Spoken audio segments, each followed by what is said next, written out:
আজকে তোমাদের সামনে নতুন একটি ভিডিও নিয়ে এলাম। এখানে রয়েছে ক্লাস 7-এর ষষ্ঠ অধ্যায়। সেই ষষ্ঠ অধ্যায়ের যে চ্যাপ্টার রয়েছে তার নাম হচ্ছে নগর, বণিক ও বাণিজ্য। সেই অধ্যায়ের শেষে যে প্রশ্নোত্তরগুলো রয়েছে সেই প্রশ্নোত্তরগুলো আমরা করার চেষ্টা করব। দেখি নেওয়া যাক।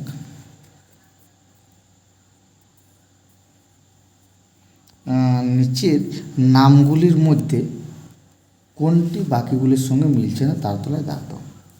তাহলে এখানে ক নম্বরে শাহজাহানাবাদ, তুঘলকাবাদ, কিলারায় পিথরা, দৌলতাবাদ। তাহলে উত্তর হবে দৌলতাবাদ। এতে তলায় দাগ দেওয়া রয়েছে। খ নম্বরে তঙ্কা, মোহর, হুন্ডি, জিতল। তাহলে উত্তর হবে হুন্ডি। গ নম্বরে নীল, গোলমরিচ, সুতিবস্ত্র, রূপ। তাহলে উত্তর হবে রূপ। কোরবানি, কসবা, বঞ্জারা, মুলতানি। তাহলে উত্তর হবে মুলতানি। পান্ডুয়া, বুরহানপুর, চট্টগ্রাম, গৌড়। তাহলে উত্তর হবে বুরহানপুর। এবার ক স্তম্ভের সঙ্গে খ স্তম্ভ মিলিয়ে লেখো। এটা যেটা রয়েছে তাহলে সিরি হবে আলাউদ্দিন খলজি, দিনেমার হবে ডেনমার্কের অধিবাসী, সরাফ হবে মুদ্রা বিনিময়কারী, হজ হবে জল সংগ্রহ, চিরাগি দিল্লি হবে শেখ নাসিরুদ্দিন। তাহলে ক স্তম্ভের সঙ্গে খ স্তম্ভের যে মিল সেই মিলে আমরা এখানে করে দিয়েছি। এবার 3 নম্বরে সংক্ষেপে 30 থেকে 35 শব্দের মধ্যে উত্তর দাও। এখানে লেখা আছে ক, খ, গ, ঘ, ঙ। 5টি যে প্রশ্ন রয়েছে 5টির মধ্যে যে উত্তরগুলো যে যে পেজে আছে সেই পেজগুলো উল্লেখ করে দেওয়া হয়েছে। ক নম্বর আছে কী কীভাবে মধ্যযুগে ভারতের শহর গড়ে উঠত। এটা 91 পেজে আছে। তাহলে 91 পেজে আমরা লিখে নেব।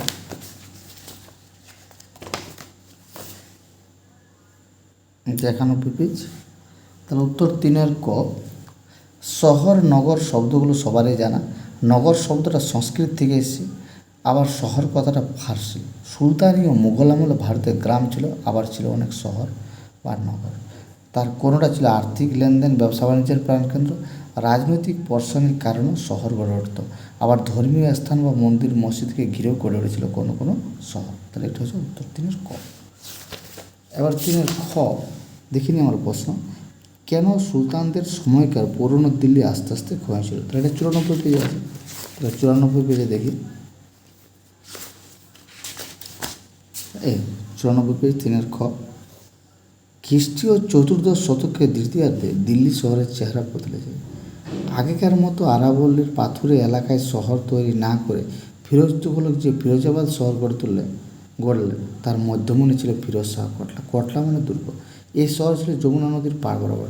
এই পরিকল্পনার ফলে শহরের জলের সমস্যা মেটানো হলো।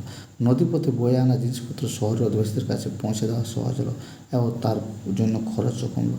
সুলতানদের পুরনো দিল্লি শহর আস্তে আস্তে ক্ষয় পেতে লাগলো। তাহলে এটা উত্তরটা এখান থেকে আরাম লেখা যাবে। 3-এর খ। ঠিক আছে। তারপর রয়েছে 3-এর গ। কেন কথায় শাহজাহানাবাদ শহরটি গড়ে উঠেছিল 98 পেজে আছে। তাহলে 98 পেজে আমরা দেখুন। 3-এর গ। যমুনা নদীর পাড় ভেঙে আগ্রা শহর ক্রমশই ক্ষতিগ্রস্ত হয়ে পড়েছিল। শহরের পথঘাটও ঘিঞ্জি হয়ে পড়ে। আগ্রায় প্রাসাদ দুর্গ মুঘল বাদশাহের জাঁকজমকপূর্ণ অনুষ্ঠানের জন্য আর যথেষ্ট বড় ছিল না, তাই তৈরি করা হলো শাহজাহানাবাদ, শাহজাহানের শহর। ঠিক আছে। এতে ভারতের রাজনীতিতে দিল্লি শহরের যে গুরুত্ব তাকেও স্বীকার করা হলো। শাহজাহানাবাদ তৈরি হয়েছিল 1639 খ্রিস্টাব্দে। 1648 খ্রিস্টাব্দে শাহজাহান আগ্রা থেকে সেখানে চলে আসে। এটা 3-এর গোয়েল করে। এবার আমরা দেখে নিই ইউরোপীয়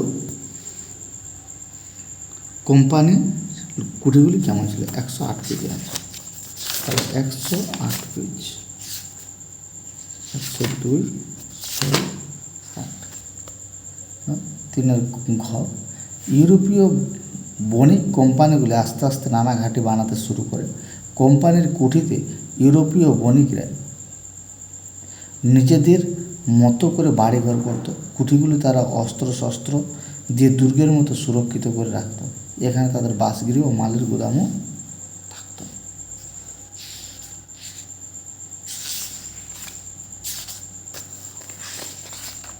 তারপর রয়েছে 3-এর ও। এখানে রয়েছে মুঘল শাসকরা কীভাবে ব্যবসা বাণিজ্য উৎসাহ দিতেন। ওটা 60 পেজে আছে। 60 পেজ। তাহলে মুঘল শাসকরা বাণিজ্য করতে বণিকদের উৎসাহ দিত, মালের উপর শুল্ক ছাড় দিয়ে কুঠি বাড়ানোর অনুমতি দিয়ে তারা বণিকদের সুবিধা করে দিত। মুঘল অভিজাতদের মধ্যে কেউ কেউ সরাসরি বাণিজ্য করত। ঠিক আছে, তবে ব্যাস ছিল খুব সীমিত। আবার ডিটেলস এখানে আছে, তোমরা সেটা পড়তে পারো। এরপর আমাদের রয়েছে 4 নম্বরে বিশদে 100 থেকে 220টি শব্দের মধ্যে উত্তর দাও।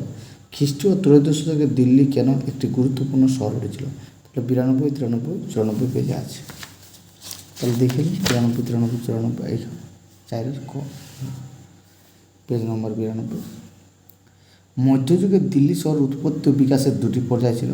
একটি হলো খ্রিস্টীয় ত্রয়োদশ চতুর্দশ শতকের দিল্লি, অপরটি হলো সপ্তদশ শতকের মুঘল সম্রাট শাহজাহানের তৈরি শাহজাহানাবাদ। এখানে আমরা এই দুই পর্যায়ে দিল্লি শহর কেমনভাবে বদলে গেছে তার কথা পড়ব। কুতুবউদ্দিন আইবকের আমলে দিল্লি তৈরি হয়েছিল রাজপুত শাসকদের শহর কিলারায় পিথরাকে কেন্দ্র করে। এটাই ছিল সুলতান আমলের প্রথম দিল্লি বা কুতুব দিল্লি। পরবর্তীকালে গিয়াসউদ্দিন বলবনের আমলে গিয়াসপুর নামে একটি শহরতলি তৈরি হয়েছিল যমুনার পাড়ে। বলবনের পত্র কাইকবাদ খ্রিস্টীয় ত্রয়োদশ শতকের শেষে যমুনার তীরে কিলো ঘড়ি প্রাসাদ তৈরি করেন। জালালউদ্দিন খলজির আমলে একে ঘিরে নতুন শহরের নৌ তৈরি হয়। এই শহরে আমির ও সর্দার শ্রেণীর লোকেরা এসে ভিড় করে। তাদের সঙ্গে ছিল গায়ক বাজনাদার মানুষজন। সুলতান আলাউদ্দিন খলজির সময় মোগল আক্রমণের হাত থেকে নাগরিকদের সুরক্ষার জন্য সিঁড়িতে শক্তপোক্ত কেল্লা শহর বানানো হয়েছিল। সুলতান গিয়াসউদ্দিন তুঘলক অনুচরদের নিয়ে বসবাসের জন্য পুরানো শহর থেকে দূরে বানিয়েছিলেন তুঘলকাবাদ। তবে সেটি কখনোই পুরোপুরি একটি রাজধানী বা বাণিজ্য কেন্দ্রে ওঠেনি। মোহাম্মদ বিন তুঘলকের আমলে কুতুব দিল্লি সিরি ও তার নিজের তৈরি জাহানপনাহকে একটি প্রাচীর দিয়ে ঘিরে বৃহত্তর শহর হিসাবে গড়ে তোলার চেষ্টা করা হয়েছিল, কিন্তু সে কাজ অসমাপ্ত রয়েছে। এত কিছুর মধ্যেও কিন্তু সুলতান আমলের প্রথম দিল্লি কুতুব দিল্লি বা পুরানো দিল্লি কখনোই গুরুত্ব হারায়নি। এখান থেকে আরও টুকরো কথা এখানে আছে। সুলতান ইলতুৎমিশের আমলে 1211 থেকে 36 দিল্লি শহর গড়ে ওঠায় সুন্দর বর্ণনা দিয়েছেন ঐতিহাসিক হিসাবে।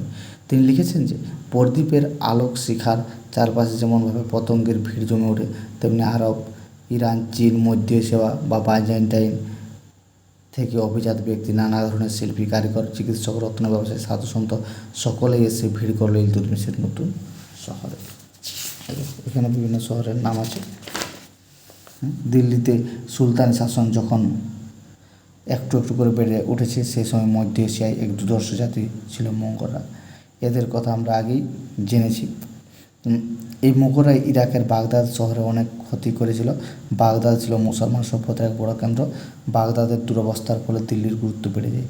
মধ্য ও পশ্চিম এশিয়া থেকে অনেক লোক এসে বাস করতে শুরু করে দিল্লিতে। দিল্লি হলে সুফি সাধকদের অন্যতম পীঠস্থান। এই জন্য দিল্লির নাম হয়ে গিয়েছিল হজরত দিল্লি।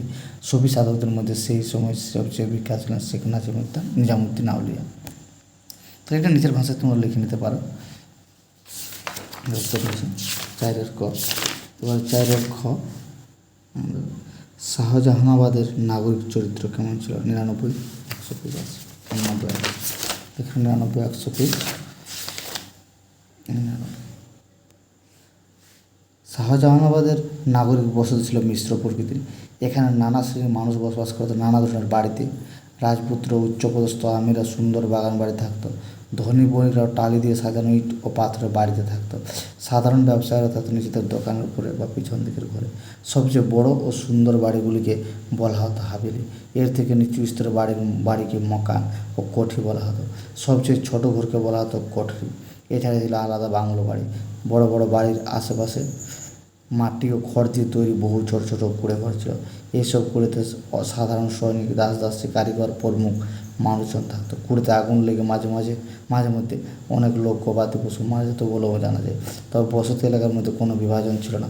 উচ্চপদস্থ আমির ও গরিব কারিগর একই মহল্লায় পাশাপাশি থাকতো। শাহজাহানাবাদের প্রধান রাজপথ ছিল দুটি। রাজপথকে বাজার বলা হতো কারণ তার দুপাশে সারিবদ্ধ দোকান ছিল।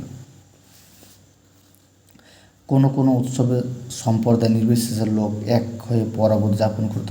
যেমন দিওয়ালির সময় হিন্দু মুসলমান একসঙ্গে দিল্লির প্রখ্যাত সুফি সাধক শেখ নাসিরুদ্দিন চিরাগি দিল্লির প্রদীপ দরগায় আলোর উৎসব পালন করত। মহরমে শিয়া সুন্নি সম্প্রদায় যত অংশ হতো। শাহজাহানাবাদ রাজধানী শহর হিসাবে দীর্ঘস্থায়ী হয়েছিল। তার কিছু কিছু অবশেষ আজও রয়ে গেছে। সুলতানি রাজধানীগুলির থেকে আরও থেকে এর আউ ছিল বেশি, এর থেকে মনে হয় যে শাসক হিসাবে মুঘলরা স্থায়িত্ব অর্জন করতে পেরেছিল। তাহলে এইখান থেকে মোটামুটি উত্তরটা দেখলেই হয়। এবার চারের গয়ের প্রশ্ন দেখি। চারের গ আচ্ছা, দিল্লির সুলতানদের আমলে ব্যবসা বাণিজ্যের বিস্তার কেন ঘটেছিল? 100 থেকে 101। তাহলে দিল্লির সুলতান 100 থেকে 100, 190, 100। দিল্লির সুলতানদের আমলে ব্যবসা বাণিজ্যের বিস্তার ঘটেছিল। এর নানা কারণ ছিল। খ্রিস্টীয় ত্রয়োদশ চতুর্দশ শতকে দিল্লির সুলতানরা কয়েকটি নতুন শহর তৈরি করেন বা পুরানো শহরগুলোতে নতুন করে ঘরবাড়ি তৈরি করেন। নানা ধরনের মানুষজন আসা যাওয়ার ফলে কেমনভাবে মধ্যযুগের ভারতের শহর গড়েছিল তার সুন্দর বর্ণনা পাওয়া যায় তখনকার দিনের লেখাপত্রে। এইসব শহরে সুলতানরা, তাদের অভিযাত্রা, সৈনিকরা, সাধারণ মানুষও বসবাস করতে শুরু করলে শহরগুলি জনবহুল হয়ে ওঠে। শহরে প্রাসাদ, মসজিদ, বাজার, রাস্তাঘাট, সরাইখানা, স্নানাগার, জল সরবরাহ ব্যবস্থা ইত্যাদি তৈরি করতে অনেক কাঁচামাল শ্রমিক দরকার হতো। এইসব শ্রমিকরা ছিলেন নানান জাত ও ধর্মের মানুষ। এরা কেউ ভারতীয়, কেউ বা ভারতের বাইরে থেকে আসা লোক। অনেক শ্রমিক ছিল যুদ্ধে পরাজিত, বন্দী বা দাস। শহরগুলোতে নিত্য প্রয়োজনীয় জিনিস, বাড়িঘর তৈরির কাঁচামালের যোগান দেওয়ার জন্য আমদানি রপ্তানি বাণিজ্য করেছিল। আবার সেই যুগে সুলতানরা তাদের সামরিক প্রয়োজনে বিরাট সেনাবাহিনী মোতায়েন রাখতেন। সুলতান আলাউদ্দিন খলজির আমল থেকে এদের ভরণ পোষণের জন্য রাষ্ট্র কৃষকদের কাছ থেকে নগদে কর আদায় করত। ওই নগদ টাকা জোগাড় করার জন্য কৃষকরা ব্যবসায়ীদের কাছে তাদের উৎপন্ন শস্য বিক্রি করে দিতে বাধ্য হতো। সেই শস্য নিয়ে বাণিজ্য চলত। তাছাড়া সুলতান অভিজাতদের বিলাস পেশনের জন্য প্রয়োজনীয় মূল্যবান জিনিসের ব্যবসা সে যুগের বাণিজ্যের আরেকটি বৈশিষ্ট্য। উত্তরটা নিজের ভাষায় লিখে দিতে পারো, এখানে উত্তরটা রয়েছে। এবারে চারের ঘ মধ্যযুগের ভারতে দেশের ভেতরে বাণিজ্যের ধরনগুলি কেমন ছিল তার লেখো। 101 থেকে 102 দেখুন। 101 থেকে 102 বলছে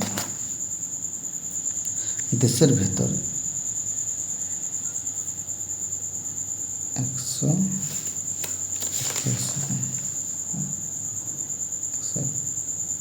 তাহলে দেশের ভিতরে সাধারণত দু ধরনের বাণিজ্য চলত। প্রথমত গ্রাম ও শহরের বাণিজ্য, দ্বিতীয়ত দুটি শহরের মধ্যেকার বাণিজ্য। জনবহুল শহরগুলোর অধিবাসীদের প্রয়োজন মেটানোর জন্য গ্রাম থেকে শহরে যেসব পণ্য রপ্তানি হতো সেগুলো কম দামি জিনিস, কিন্তু অনেক বেশি পরিমাণে এই সব জিনিস গ্রাম থেকে শহরে আসতো। এইসব জিনিসপত্রের মধ্যে থাকতো নানা রকমের খাদ্য, খাবার, তেল, ঘি, আনাজ, ফল, লবণ ইত্যাদি। শহরের বাজারে এইসব পণ্য বিক্রি হতো। আবার এক শহর থেকে আরেক শহর রপ্তানি হতো প্রধানত বেশি দামে সব জিনিসপত্র, যেগুলো ধনী অভিযাত্রীর জন্য তৈরি করতো কারিগর। এইসব জায়গায় সব জাতি, সব ধরনের মানুষের কাজ করতো শিল্পী কারিগর হিসাবে। সুলতানদের রাজধানী দিল্লি শহরে সাম্রাজ্যের নানা এলাকা থেকে দামি মদ, সূক্ষ্ম মুসলিম বস্ত্র আমদানি করা হতো। তাছাড়া বাংলাদেশ, করমল্ল, গুজরাটের সুতি রেশমের কাপড়ের চাহিদা ছিল দেশে সর্বত্র। এই যুগে প্রথম চরকায় সুতো কেটে কাপড় বোনা শুরু হয়েছিল। সুলতানি আমলে অন্যান্য হস্তশিল্পের বাণিজ্য হতো। এর মধ্যে ছিল চামড়া, কাঠ ও ধাতু দিয়ে তৈরি জিনিস, গালিচ ইত্যাদি। এই যুগে ভারতে প্রথম কাগজ তৈরি করা শুরু হয়। এই সময় দেখা গেল যে দিল্লির মিঠাইওয়ালার কাগজে মোড়কে করে মিঠাই বিক্রি করতে শুরু করেছে। এই সময় যোগাযোগ ব্যবস্থা উন্নতি করেছিল। রাস্তার ধারে পথের জন্য গড়ে উঠেছিল সরাইখানা। একগুলিতে পথচারী বণিকরা তাদের মালপত্র সবিশ্রাম নিত কর আদায় ও ব্যবসা বাণিজ্যের সুবিধার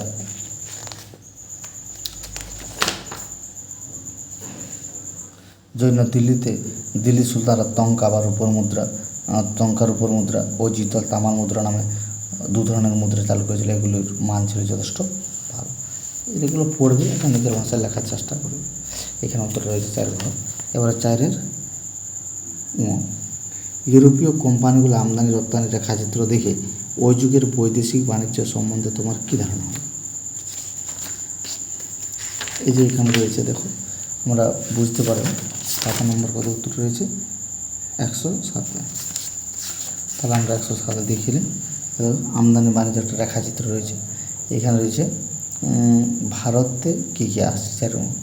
তাহলে পূর্ব ও দক্ষিণ পূর্ব এশিয়া থেকে মশলা, টিন, তামা ভারত আসছে। আমেরিকা থেকে রূপো ইউরোপ এলো। ইউরোপ থেকে সোনা, রূপো যাচ্ছে ভারতে, এটা আমদানি করা হয়েছে। এবং রপ্তানির ক্ষেত্রে যদি দেখা যায় তো ভারতের সুতি, আফিম পূর্ব দক্ষিণ পূর্বে যাচ্ছে এবং রপ্তানি করেছে গোলমরিচ, নীল, সরা, সুতি বস্ত্র, কাঁচা রেশম বস্ত্র ইউরোপ। তাহলে এটা আমদানি রপ্তানির একটা চিত্র মনে হচ্ছে। আমাদের দেশ থেকে ভারত থেকে বিভিন্ন জিনিস বাইরে যাচ্ছে এবং বাইরের অনেক জিনিস আমাদের দেশে আসছে। এইভাবে আদান প্রদান বাণিজ্য চলত। তো এইভাবে মোটামুটি আমরা যদি দেখি লক্ষ্য করি তাহলে আমরা সেই প্রশ্ন উত্তরগুলো যেগুলো রয়েছে 1 2 3 4 সেই প্রশ্ন উত্তরগুলো আমরা আলোচনা করলাম এবং এইখানে যে চ্যাপ্টারগুলোতে রয়েছে সেই প্রশ্ন উত্তরগুলো তোমরা একটু নিয়ে নিও এবং বড় কোয়েশ্চেনগুলো একটু মোটামুটি নিজের ভাষায় লেখার চেষ্টা করবে। আশা করি তোমাদের খুবই কাজে লাগবে। এরপরে অন্য দিন আলাদা একটা নতুন একটি অধ্যায় নিয়ে আবার আলোচনা করব। আমার ভিডিওটিকে দেখার জন্য সবাইকে অশেষ ধন্যবাদ। Thank you.